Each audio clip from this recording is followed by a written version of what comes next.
নমস্কার বন্ধুরা, আমি মধুশ্রী আর আপনাদের সবাইকে স্বাগত আমার চ্যানেল মধুশ্রীস ওয়ার্ল্ডে। আজকে আমি আপনাদের সাথে শেয়ার করব ভেন্ডি আলুর একটা রেসিপি, কিন্তু খুব কম মশলায়। সর্ষে পোস্ত দিয়ে ভেন্ডি আলু রেসিপি আমরা প্রায় সবাই খেয়ে থাকি, কিন্তু এই রেসিপিটা একটু অন্যরকম আর খুব কম মশলায়। তাহলে চলুন শুরু করা যাক। প্রথমেই আমি এখানে ভেন্ডিগুলোকে খুব ভালোভাবে ভেজে নেব।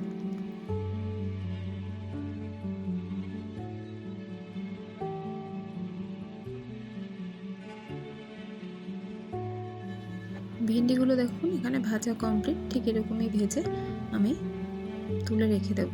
তারপরে ওই তেলেই আমি দিয়ে দেব হাফ চামচ কালো জিরে, দুটো কাঁচা লঙ্কা, একটা টমেটো আর দুটো ছোট সাইজের পেঁয়াজ কুচিয়ে রাখা। খুব ভালো করে এগুলোকে সামান্য ভেজে নিয়ে তারপরে আমি দিয়ে দেব আলুটাও আমি লম্বা করেই কেটে রেখেছি।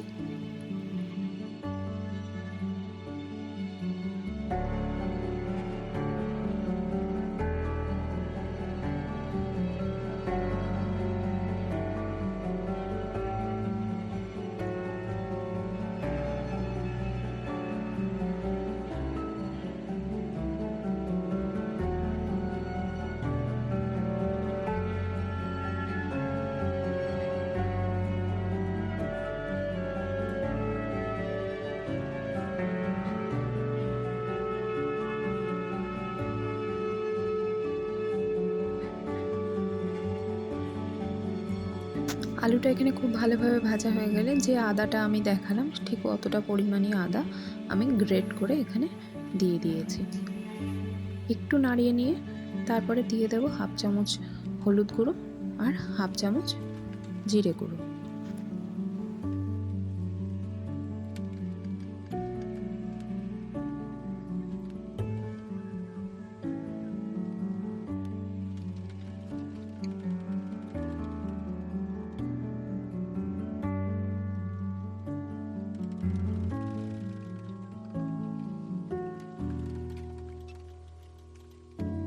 হলুদ গুঁড়ো আর জিরে গুঁড়োটা আলুর সাথে ভালোভাবে মেশানো হয়ে গেলে এখানে আমি দিয়ে দিচ্ছি লবণটা আমি 1 চামচের একটু কম পরিমাণ দিয়েছি।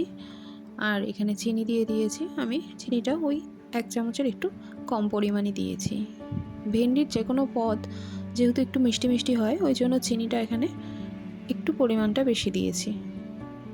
আবারও সব কিছু ভালোভাবে মিশিয়ে নিয়ে আমি একটু কষিয়ে নেব, তারপরে দিয়ে দেব সেদ্ধ হওয়ার জন্য জল।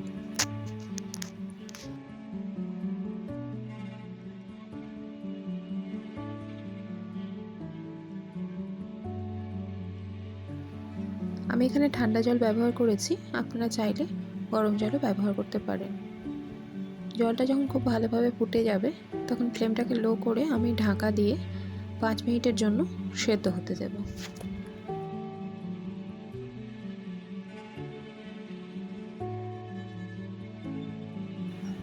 এখানে 5 মিনিট হয়ে গেছে, আমি ঢাকাটা তুলে নেব।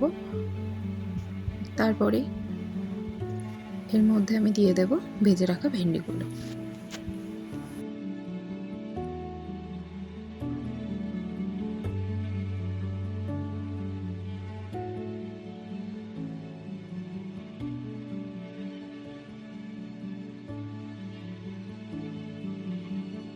ভেন্ডিগুলো দেওয়ার পরে আবারও 5 মিনিটের জন্য ঢাকা দিয়ে ফ্লেমটাকে লো রেখে আমি রান্না হতে দেবো, যাতে মশলাগুলো ভেন্ডির মধ্যেও ঢোকে। 5 মিনিট হয়ে গেছে, আমি ঢাকাটা তুলে নিয়েছি। এখানে আলুগুলোও ভালো মতন সেদ্ধ হয়েছে আর মশলাটাও ভেন্ডির মধ্যে খুব ভালোভাবে ঢুকে গেছে। একটু ঢাকাটা তোলার পরে জলটা ছিল, আমি গ্যাসটাকে কম রেখে একটু নাড়িয়ে জলটাকে শুকিয়ে নিয়েছি। এই রান্নাটা শুকনো শুকনোই বেশি ভালো লাগে। এখানে রান্নাটা কমপ্লিট, আমি ঢাকা দিয়ে গ্যাসের ফ্লেমটাকে অফ করে কিছুক্ষণের জন্য রেখে দেব, তারপরে সার্ভ করছি আপনাদের সামনে। একদম শুকনো শুকনো সর্ষে পোস্ত ছাড়া খুব কম মশলায় এই ভেন্ডি আলু রেসিপিটা আপনাদের কেমন লাগলো অবশ্যই জানাবেন। যদি ভালো লেগে থাকে একটা লাইক করবেন, একটা কমেন্ট করবেন, একটা শেয়ার করবেন। আর আমার চ্যানেলে নতুন হয়ে থাকলে চ্যানেলটা সাবস্ক্রাইব করার অনুরোধ রইল। সবাই ভালো থাকবেন, টাটা।